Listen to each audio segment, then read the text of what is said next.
Dès son introduction, le test de Turing a posé de nombreuses questions y compris philosophiques. L'expérience de la chambre chinoise, proposée par John Searle en 1980, vise une critique de la thèse de l'intelligence artificielle forte, affirmant qu'un système qui manipulerait correctement des symboles pourrait intégrer une forme de conscience. Dans cette expérience, une personne qu'on appellera Alice est enfermée dans une pièce avec un manuel contenant des règles formelles pour manipuler des symboles chinois. Alice reçoit des questions exprimées en chinois alors qu'elle ne connaît pas cette langue.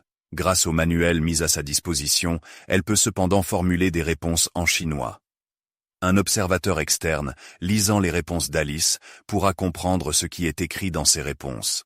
D'après Searle, bien qu'Alice manipule correctement les symboles chinois suivant une syntaxe précise, elle n'a aucune compréhension du sens des questions qui lui sont posées, ni du sens de ses propres réponses.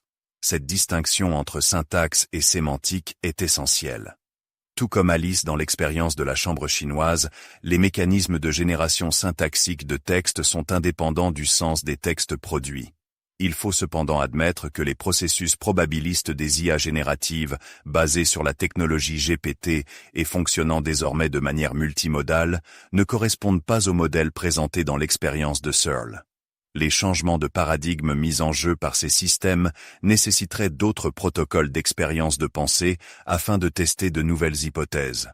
Par exemple, si une IA générative intègre toutes les relations sémantiques issues de la mémoire textuelle de l'humanité à un moment donné, et si de plus, elle est munie d'une mémoire persistante et de dispositifs d'acquisition dynamique d'informations en temps réel, peut-on imaginer qu'une forme primitive de conscience puisse émerger au sein d'un tel système ?